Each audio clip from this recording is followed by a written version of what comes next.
tell you something. I played football in college. I was okay. I played football in college. Was good enough to get a scholarship. That was the extent of it. Just good enough to get a scholarship. And I want you to understand something. When I was at that university, and let me have your attention.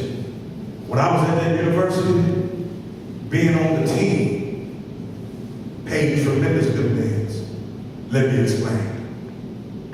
Because I was on the team, when it came time in the semester for students to get books, because I was on the team, and because the team had business to take care of that other students didn't have to take care of, I was able to walk to the front of the line.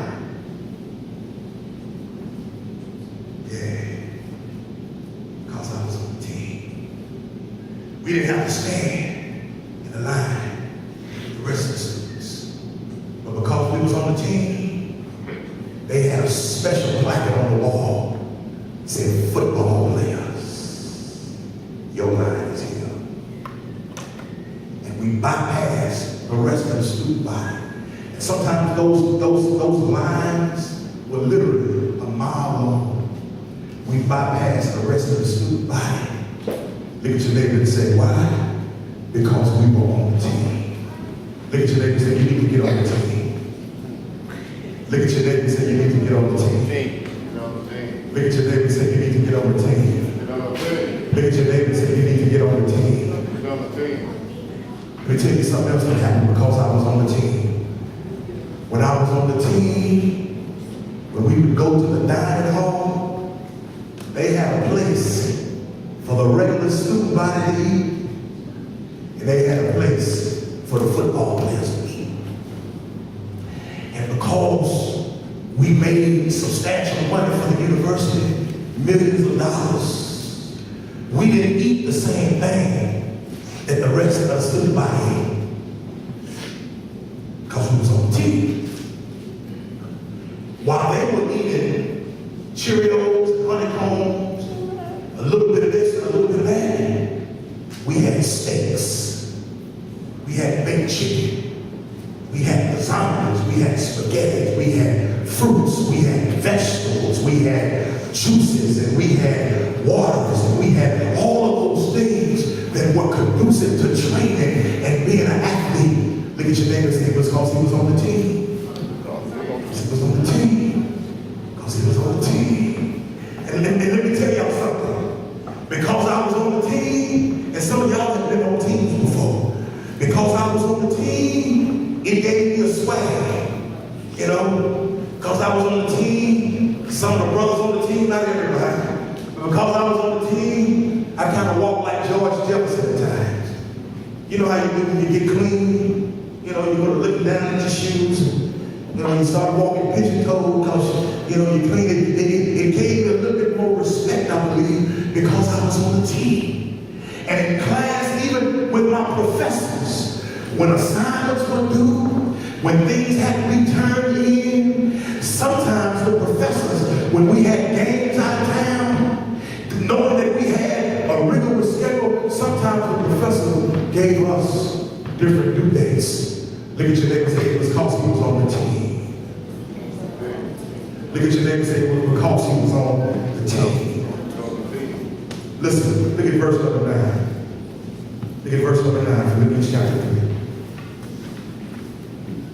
Paul says, and be found in him, not having my own righteousness, which is of the law, but that which is through the faith of Christ, the righteousness which is of God by faith.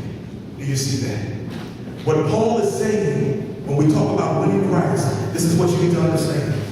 If you're going to win Christ, you need to know how to apply the principle of losing.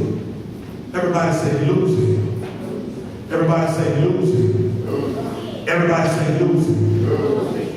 Here's the principle of losing. This is what I want you to understand. When you lose, he wins.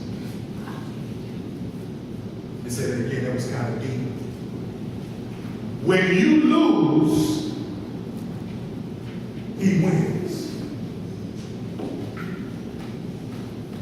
When you lose, Jesus wins. Raise your hand if you've ever played basketball. Keep your hand up so I can see it. Raise your hand if you've ever played basketball. That's most of the room. Put your hand down. Now, if you were putting together a basketball team, you would find the best people. People who could shoot, people who could dribble, people who understood the game. Now, some of y'all got homeboys, some of y'all got homegirls. When I was picking teams, my homeboys and homegirls, they understood that once we got on the court, we had to win. And so they understood that if I didn't pick them, it wasn't that person. It was just big. Because you understand that if we get on this court, and if we lose, it might be all day before we get back on the court. And so we gotta pick the best people so we can get on this court and win the game. Now, I'm gonna read something to you, and I just want you to think in your mind, after I read to you this portrayal, this resume of this particular basketball player, after I read to you their resume, I'm going to ask you, would you pick this person on your team? Listen very closely. This person that I'm talking about missed 12,192 shots over their career. 12,192 shots. If somebody missed 12,000 shots, would y'all put them on your team?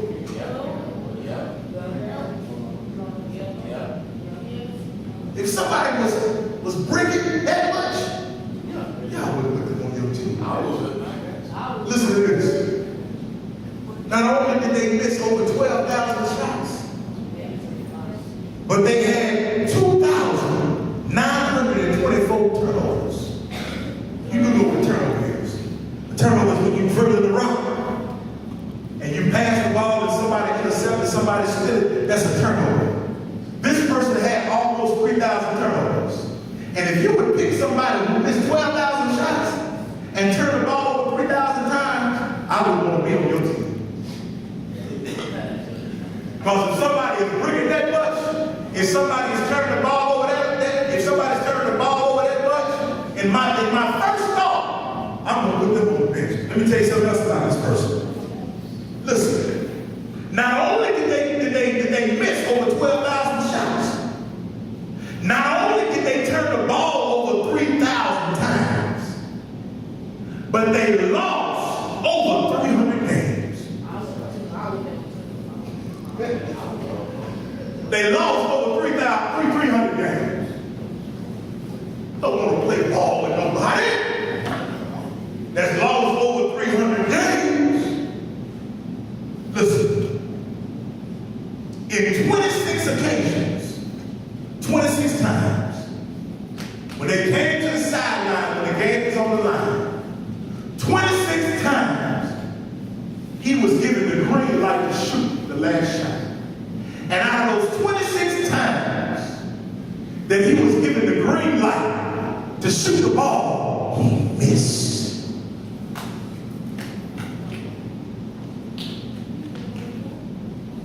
Who would want to play ball with somebody that missed 12,000 shots?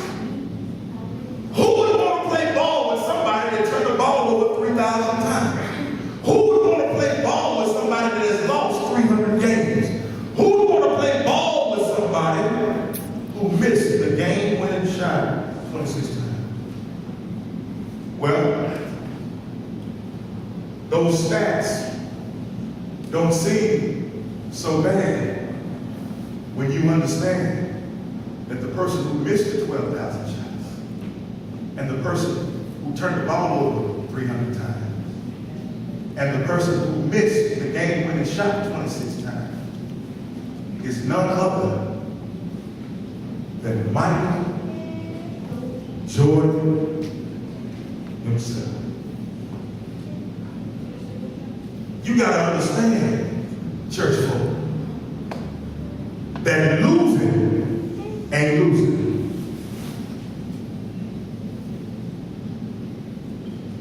Losing ain't losing. Losing something, and I wish I had a church here today. I wish I had a church over here today that understood that losing ain't losing. But when you lose yourself in Christ, you win the victory every time. When you lose yourself in Jesus, can't nobody take you. When they make you mad and you go acting mad like them, you've already lost. When they go to cussing you out and talking crazy to you, and when you go talking crazy back to them, you done already lost.